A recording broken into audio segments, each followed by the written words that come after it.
Halo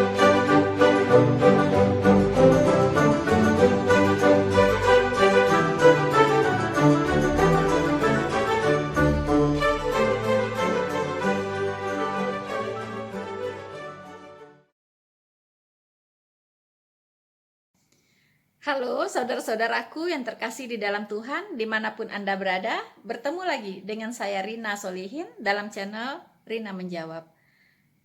Teman-teman, bagaimana kabar Anda semuanya? Semua sehat ya? Ya, sehat. Itulah yang kita selalu harapkan dari Tuhan kita di saat-saat pandemi seperti ini, teman-teman. Selama kita masih sehat, kita masih bisa berpikir jernih, kita masih bisa berbuat sesuatu yang terbaik. Oke teman-teman, kali ini saya ingin menanggapi sebuah video perdebatan antara Ustadz Zulkifli M. Abbas dengan Ibu Uti Watimena. Saya tidak akan menanggapi keseluruhan dari perdebatan ini karena cukup membuat puyeng kepala teman-teman ya. Tapi saya tertarik untuk menanggapi satu bagian ya dari perdebatan mereka. Apa itu? Untuk itu, jangan beranjak teman-teman, tetap stay di tempat Anda, saksikan video ini dari awal sampai selesai, don't skip. Ya, karena ini seru sekali dan saya dalam video ini saya akan membuktikan betapa cerdasnya, betapa pintarnya seorang Zulkifli M. Abbas. Apakah benar demikian atau jangan-jangan sebaliknya? Penasaran? Stay. Saudara-saudaraku yang terkasih di dalam Tuhan, ya, bagian dari perdebatan antara Ustadz Zuma dengan Ibu Uti Watimena yang akan saya tanggapi adalah sebenarnya ada beberapa bagian yang ingin saya tanggapi. Contohnya tentang Ismail, ya, Ismail dan Muhammad. Ya, itu mungkin next ya saya tanggapi teman-teman. Karena itu sangat keliru juga ya apa yang dikatakan ya. Kemudian ada lagi beberapa yang tadinya saya ingin nanggapin tapi saya pikir untuk video kali ini terlalu panjang nantinya ya, yaitu tentang tauhid dan sebagainya gitu teman-teman ya.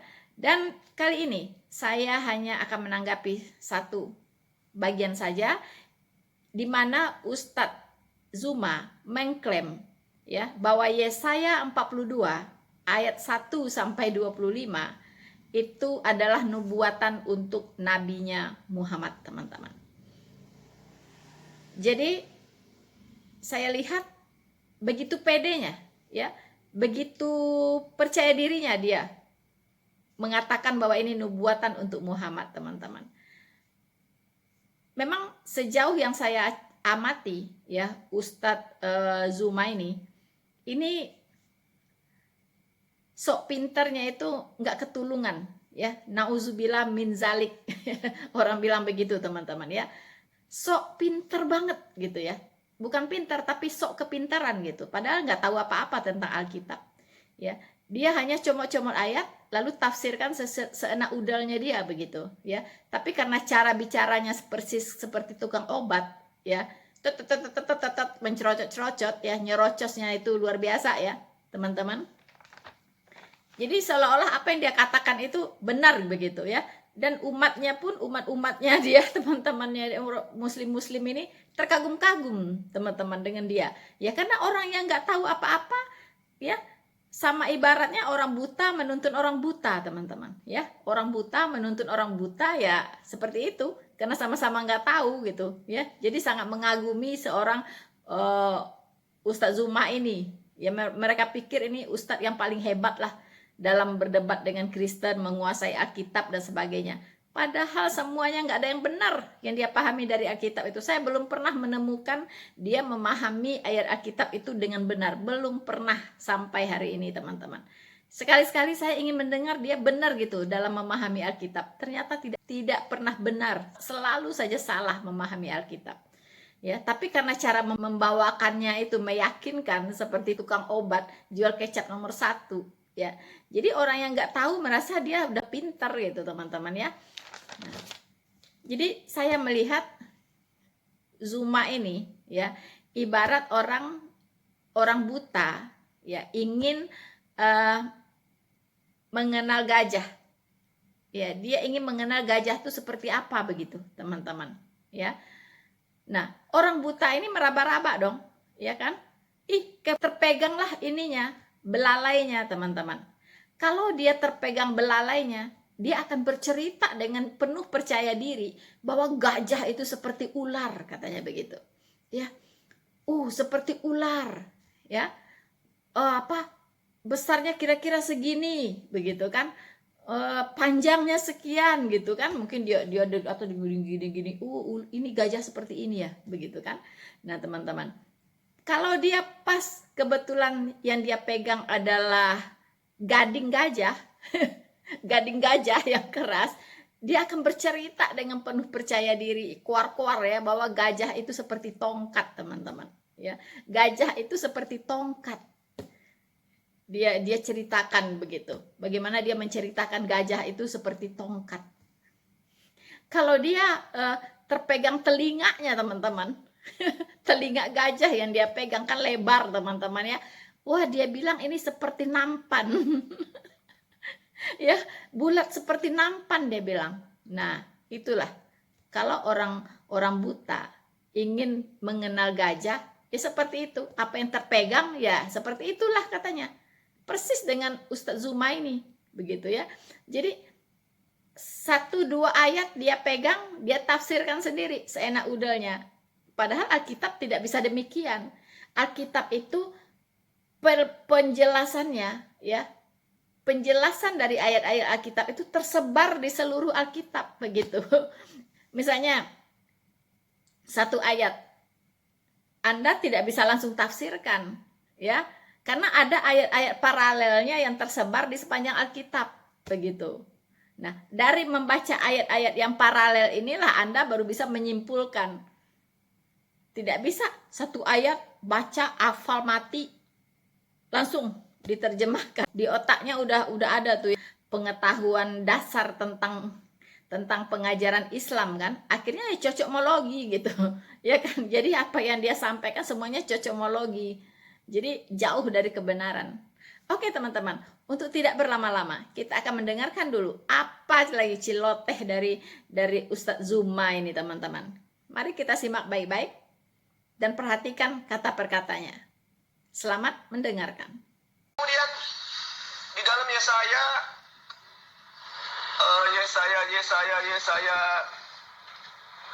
Yesaya 42 ya, ayat 1 sampai ayat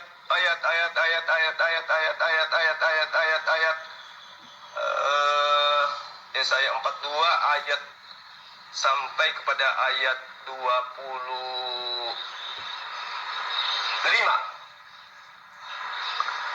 Ya, di situ diterangkan bahwa lihatlah hamba-hambaku yang kupegang, orang pilihanku. Kepadanya aku berkenan. Aku telah menaruh rohku ke atasnya supaya ia menyatakan hukum kepada bangsa-bangsa. Siapa yang menyatakan hukum kepada bangsa-bangsa? Hanya Muhammad SAW. Yesus tidak mampu. Musa hanya kepada bangsa Israel. Kalau Kristen bukan hukum-hukum yang diajarkan kepada bangsa-bangsa, tetapi kebebasan dari hukum-hukum Tuhan. Itu jadi kebalik. Jadi yang menegakkan hukum-hukum kepada bangsa-bangsa hanya Muhammad SAW. Ia tidak akan berteriak atau menyaringkan suara atau memperdengarkan suaranya di jalan. Bulu yang patah terkulai tidak akan diputuskannya, dan sumbu yang pudar nyalanya tidak akan dipadamkannya, tetapi dengan setia ia akan menyatakan hukum. Siapa dia? Muhammad SAW. Ia sendiri tidak akan menjadi pudar dan tidak akan patah terkulai sampai ia menegakkan hukum di bumi. Segala pulau mengharapkan pengajarannya. Siapa dia? Muhammad SAW. Ajaran Yesus cuma sampai 3 tahun hancur lebur dihabisi oleh tentara-tentara Romawi pada saat itu. Beginilah firman Allah, Tuhan yang menciptakan langit, yang membentangkannya dan menghamparkannya bumi dengan segala yang tumbuh di atasnya, dan memberikan napas kepada umat manusia yang menduduknya dan nyawa kepada mereka yang hidup di atasnya. Aku ini Tuhan telah memanggil engkau untuk maksud menyelamatkan, telah memegang tanganmu. Aku membentuk engkau, memberi engkau menjadi perjanjian bagi umat manusia, menjadi terang untuk bangsa-bangsa. Siapa dia? Muhammad SAW. Yesus hanya untuk Bani Israel. Sementara Muhammad SAW itu diutus kepada seluruh umat manusia. Kemudian di ayat 7-nya, untuk membuka mata yang buta, mengeluarkan orang hukuman dari tempat tahanan, dan mengeluarkan orang yang duduk dalam gelap dari rumah penjara. Aku ini Tuhan, itulah namaku. Aku akan memberikan kemuliaanku kepada yang lain. Tidak akan memberikan kemuliaanku kepada orang lain atau kemasyhuranku kepada patung. Yesus tidak mengajarkan ini. Bahkan orang-orang yang mengklaim dirinya pengikut Yesus itu justru membuat patungnya Yesus lagi. Saudara-saudaraku yang terkasih di dalam Tuhan, kita sudah mendengarkan ocehan dari Ustadz Zuma tentang Yesaya 42 ini, teman-teman. Ya, dia membaca ayat 1 sampai 25. Teman-teman, judul perikopnya adalah hamba Tuhan. Ya, karena judulnya hamba Tuhan, dia langsung menafsirkan itu adalah Muhammad, teman-teman. Dia tidak tahu ya bahwa kitab Yesaya ini adalah Injil Perjanjian Lama, ya. Semua keseluruhan kitab Yesaya ini hanya memberitakan tentang Yesus Kristus, Sang Mesias, Sang Juru Selamat, Sang Penebus, yaitu Allah sendiri yang datang ke dunia ini menjadi manusia. Kitab Yesaya tidak bicara tentang pribadi yang lain, kecuali bicara tentang pribadi Mesias. Teman-teman, karena ini ditulis hamba Tuhan, dia tidak mengerti bahwa Yesus Kristus datang ke dunia ini sebagai hamba. Ustadz Zuma ini tidak mengerti, teman-teman, bahwa Tuhan Yesus datang ke dunia ini mengambil rupa seorang hamba. Ya. Jadi karena judulnya hamba Tuhan, jangan dikira itu langsung Muhammad. Nah, penjelasan tentang itu ada di Filipi 2, teman-teman. Coba bayangkan ya, apa yang ada di kitab Yesaya itu jaraknya berapa ribu tahun sampai ke surat Filipi, teman-teman. Iya kan? Nah, penjelasannya ada di Filipi 2, salah satunya.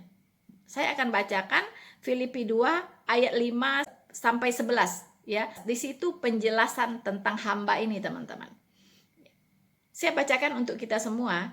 Hendaklah kamu dalam hidupmu bersama menaruh pikiran dan perasaan yang terdapat juga di dalam Kristus Yesus, yang walaupun dalam rupa Allah, dengarkan baik-baik, yang walaupun dalam rupa Allah tidak menganggap kesetaraan dengan Allah itu sebagai milik yang harus dipertahankan. Garis bawahi bahwa Yesus Kristus setara dengan Allah.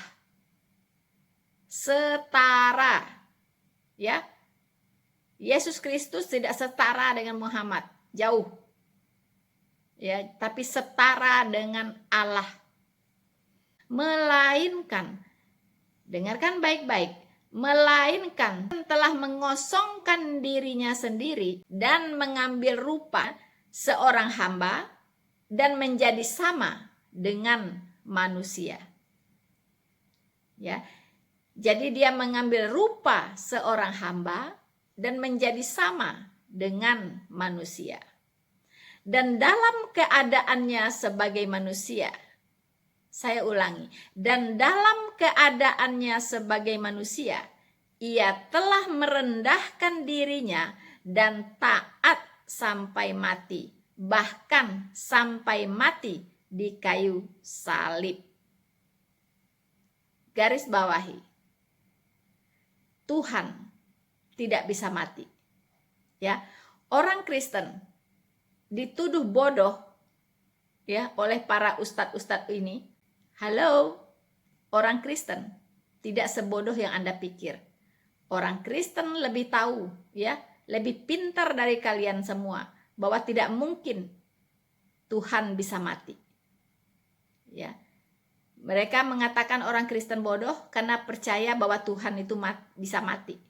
No, Tuhan tidak bisa mati. Dengarkan baik-baik. Yang mati adalah kemanusiaannya.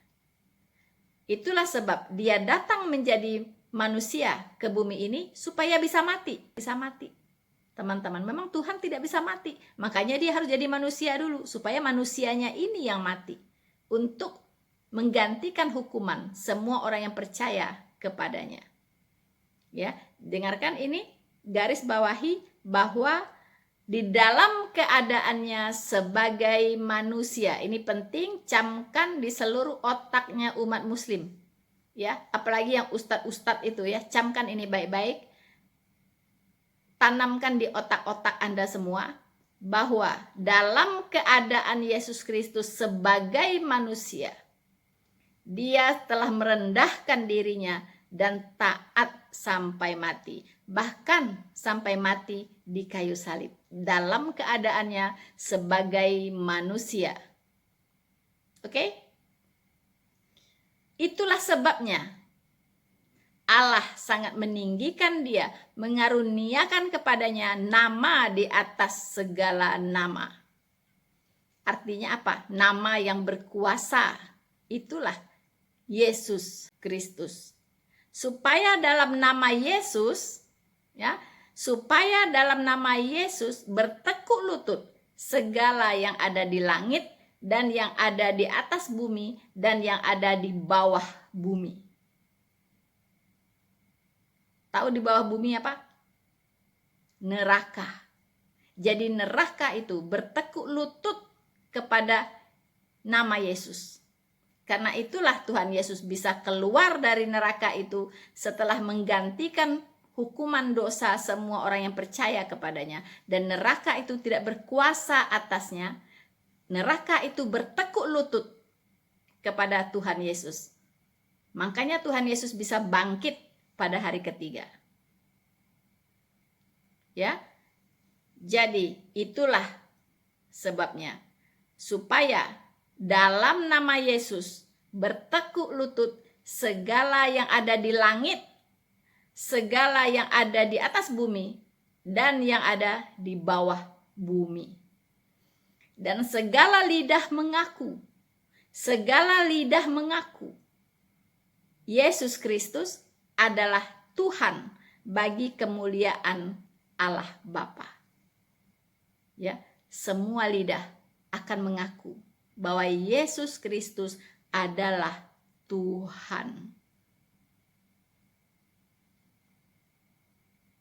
Bagaimana Ustadz Zuma? Anda tidak membaca penjelasan tentang hamba Tuhan di Yesaya itu. Dia adalah Yesus Kristus, Allah yang datang menjadi manusia.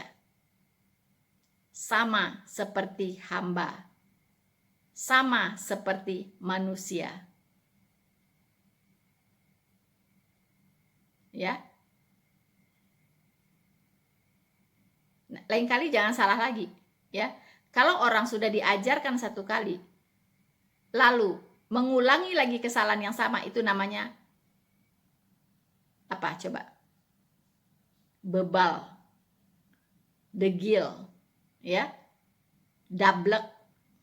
Nah itu ya, camkan itu. Saudara-saudaraku yang terkasih di dalam Tuhan, Yesaya 42 bicara tentang hamba Tuhan. Siapa hamba Tuhan? Tadi sudah dijelaskan di Filipi 2. Dia adalah Yesus Kristus, yaitu Allah yang datang menjadi manusia. Dia tidak menganggap kesetaraannya dengan Allah sebagai hak yang harus dia pertahankan, tetapi dia merendahkan dirinya.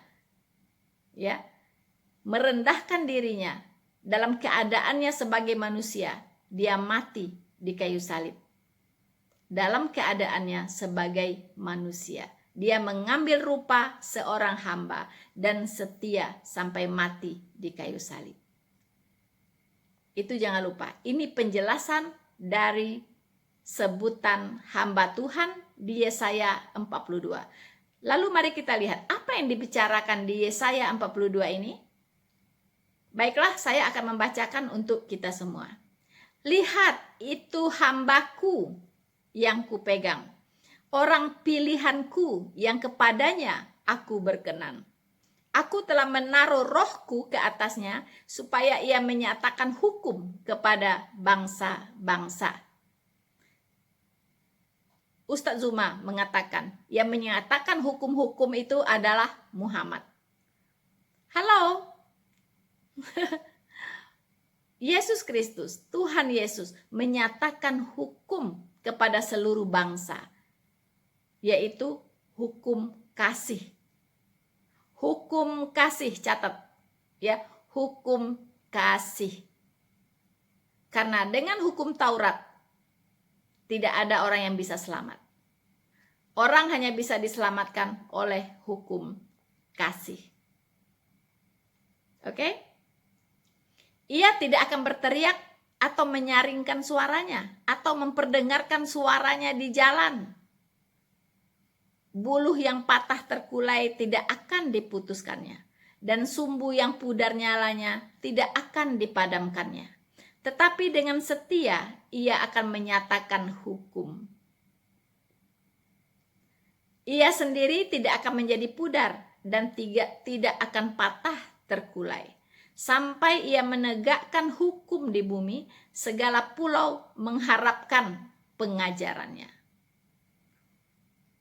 Beginilah firman Allah Tuhan yang menciptakan langit dan membentangkannya, yang menghamparkan bumi dengan segala tumbuh di atasnya, yang memberikan nafas kepada umat manusia yang mendudukinya, dan nyawa kepada mereka yang hidup di atasnya.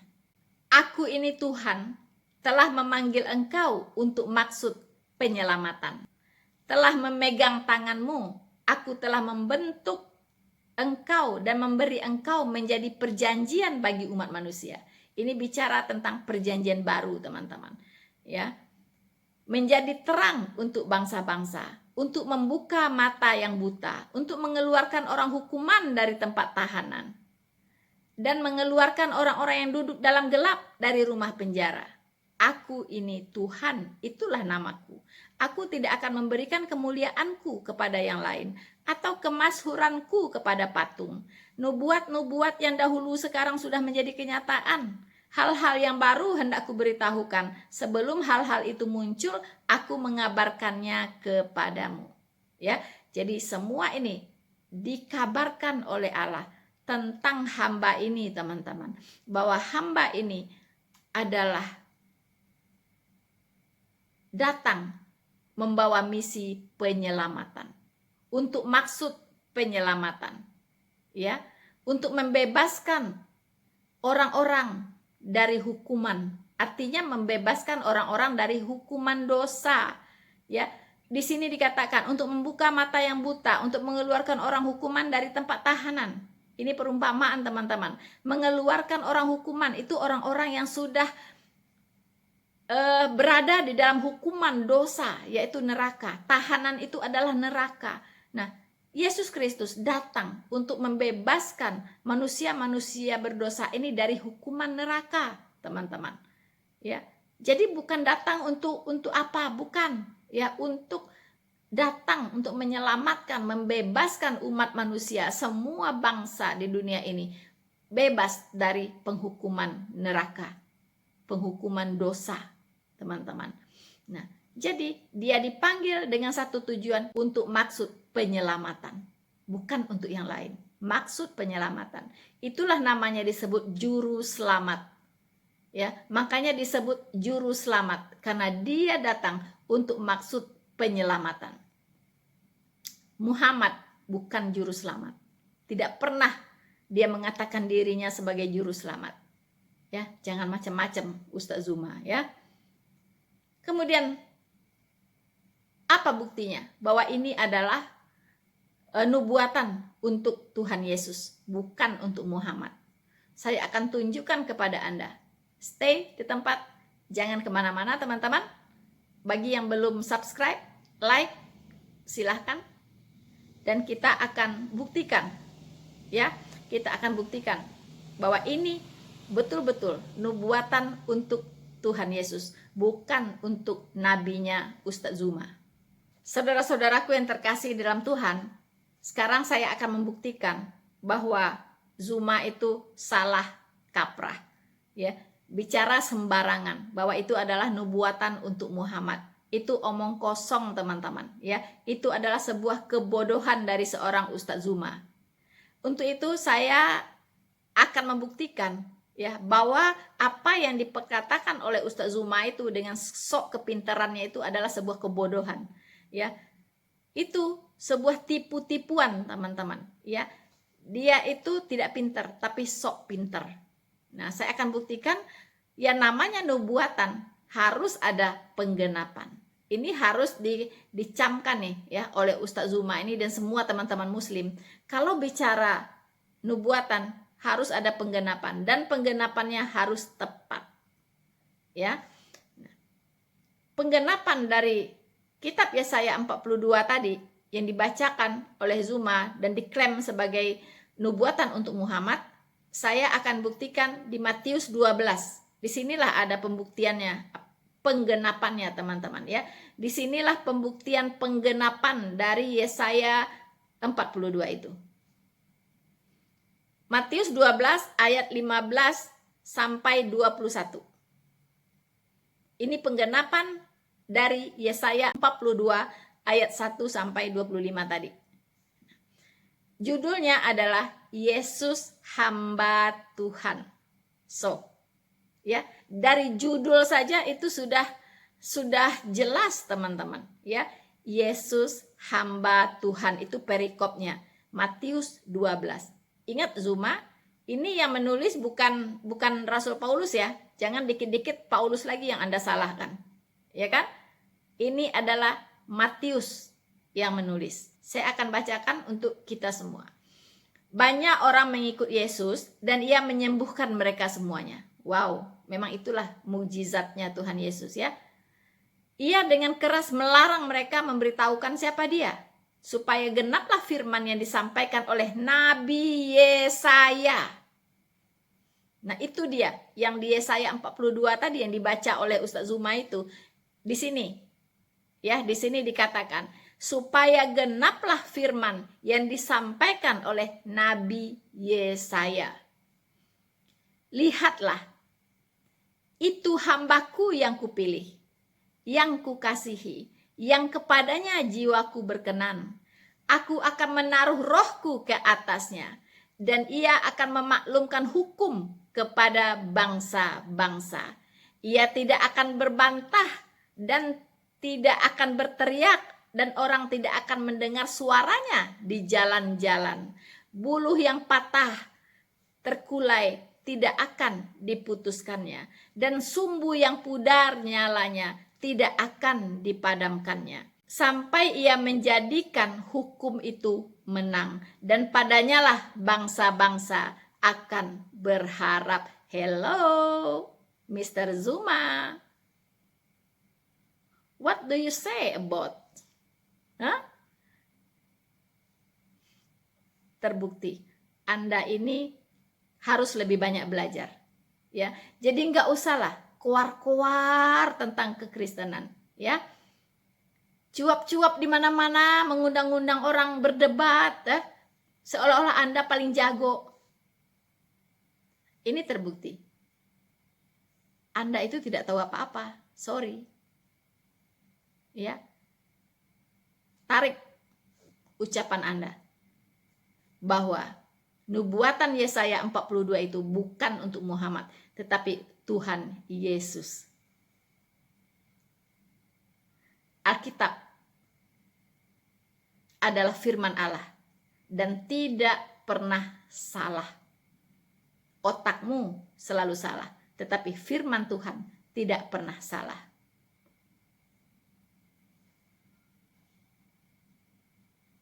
Anda yang mendengarkan Mr. Zuma harus menelan pil pahit hari ini. Bahwa apa yang dikatakan Ustadz Zuma itu omong kosong. Sebuah kebodohan. Sebuah kesalahan fatal. Yesus hamba Tuhan. Dan ayat yang ada di Yesaya 42 kembali dikutip di Matius 12 ayat 15 sampai 21. Inilah penggenapan. Anda baru hidup kemarin. Rasul-rasul Kristus itu hidup bersama-sama dengan Dia. Mereka adalah saksi mata. Dan mereka dalam menulis Alkitab itu menulis dengan tuntunan dari Roh Kudus, yang diilhami oleh Roh Kudus. Bukan menulis sembarangan, tapi ada campur tangan Roh Kudus dalam setiap kata yang mereka tulis.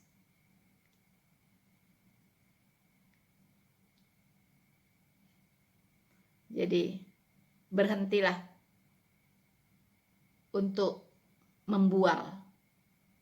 Kasihan umat Anda, bukan tambah pintar tapi tambah bodoh. Anda mengubar-ngubar dusta, mengubar-ngubar kebodohan di mana-mana. Kalau mau Anda belajar Alkitab, belajar yang benar. Ya. Jangan sembarangan. Anda belajar di mana?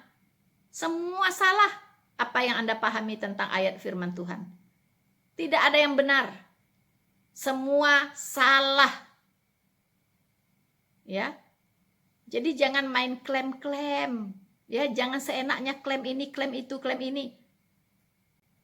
Apakah dengan menggunakan kitab Anda saja, Anda tidak bisa meyakinkan orang lain bahwa Anda sudah beragama dengan agama yang benar? Apakah dengan kitab Anda saja, Anda tidak bisa meyakinkan orang bahwa Anda sudah menyembah Allah yang benar? Apakah dengan kitab Anda saja, Anda tidak bisa meyakinkan orang bahwa nabi Anda adalah nabi yang benar, bukan nabi palsu?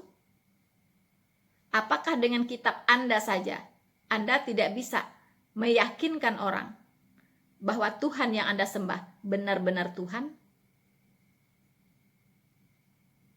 Apakah dengan kitab Anda saja, Anda tidak bisa meyakinkan orang bahwa ajaran yang kamu percayai adalah ajaran dari Tuhan?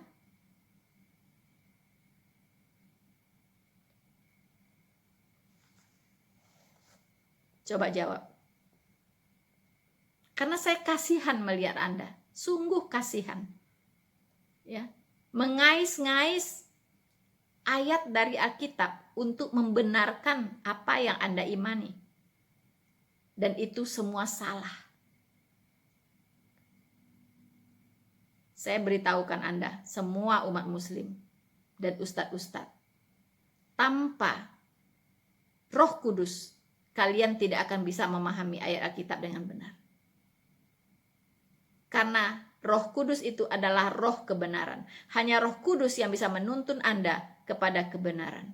Hanya Roh Kudus yang bisa memberikan Anda pemahaman yang benar ketika Anda membaca Alkitab.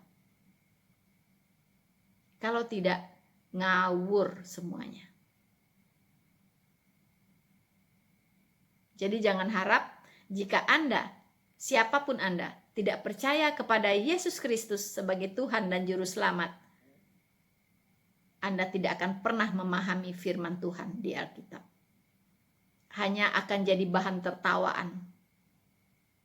Mungkin Anda dikagumi oleh kaummu, tetapi ditertawakan oleh umat-umat Kristen yang bisa memahami Alkitab, yang mengerti Alkitab, yang setiap minggu dibahas dan setiap hari dibaca. Kasihan, sungguh kasihan. Engkau tidak tahu apa yang engkau katakan, Ustadz Zuma. Lebih baik Anda ambil waktu sekian puluh tahun lagi Anda belajar. Setelah Anda betul-betul yakin Anda sudah memahami Alkitab dengan benar, baru Anda tampil lagi. Karena sangat memalukan. Anda hanya menyebar-nyebar kebohongan. Anda hanya menghembus-hembuskan kebodohan. Ya, dan kasihan sekali teman-teman Anda yang Anda ajar, tapi yang Anda ajarkan itu salah semua. Begitu, kasihan kan? Mr. Zuma, tadi Anda juga membacakan Yesaya 42 ayat 8. Aku ini Tuhan, itulah namaku. Aku tidak akan memberikan kemuliaanku kepada yang lain, atau kemasyhuranku kepada patung. Anda tadi mengatakan bahwa ini tidak diajarkan oleh Tuhan Yesus. Bahkan orang Kristen membuat patung. Ya. Membuat patung Yesus pula. Anda bicara apa? Membuat patung itu adalah sebuah kenajisan dalam iman kekristenan. Anda silahkan berkeliling gereja Kristen ya, Kristen, jangan yang lain.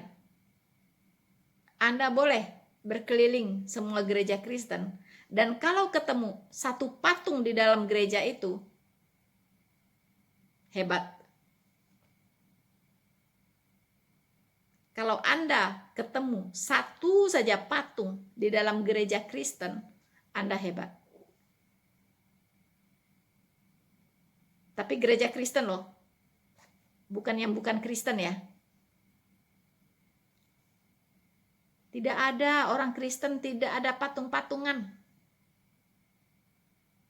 Ya, tidak ada. Anda mungkin salah kali.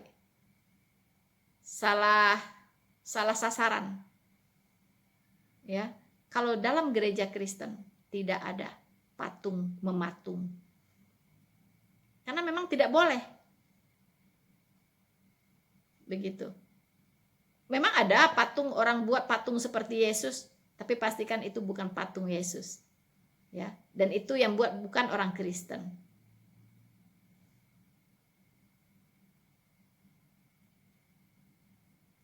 Dan jangan Anda salah.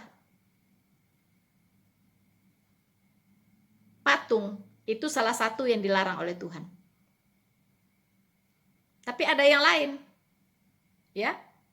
Ada yang lain. Saya akan bacakan Imamat 26 ayat 1 kepada Anda, supaya Anda ngeh, supaya bisa mawas diri, mengoreksi dan menyelidiki iman Anda. Jangan-jangan Anda ini ya melakukan apa yang dilarang. Saya bacakan Imamat 26 ayat 1. Janganlah kamu membuat berhala bagimu. Berhala, ya. Salah satu dari berhala itu patung, tapi bukan patung saja. Ada yang lain juga, ya. Coba dicek. Yang lain ini ada atau tidak di agama Anda? Coba dicek. Ya, jangan-jangan yang lain ini justru ada di agama Anda gitu. Ya. Janganlah kamu membuat berhala bagimu dan patung atau tugu berhala. Tugu berhala, hello. Ya. Tugu berhala itu macam-macam bentuknya. Ya. Bentuk kubus itu juga tugu berhala. Ya. Janganlah kamu dirikan bagimu. Jadi tugu berhala jangan kamu dirikan bagimu. Ya. Jadi kalau orang menyembah Allah yang benar nggak pakai tugu-tuguan, nggak pakai tugu-tuguan. Halo. Ya, nggak pakai patung-patungan. Hello. Ya, apalagi juga batu berukir. Jangan engkau tempatkan di negerimu untuk sujud menyembah kepadanya. Sebab akulah Tuhan Allahmu. Ada tidak batu berukir yang Anda kepadanya sujud menyembah? Batu berukir, hello. Ada tidak? Kalau ada, Anda sudah menyembah berhala. Ya. Ini dilarang keras loh oleh Tuhan. Janganlah kamu membuat berhala bagimu dan patung atau tugu berhala. Janganlah kamu dirikan bagimu. Juga batu berukir, janganlah kamu tempatkan di negerimu untuk sujud menyembah kepadanya. Sebab akulah Tuhan Allahmu.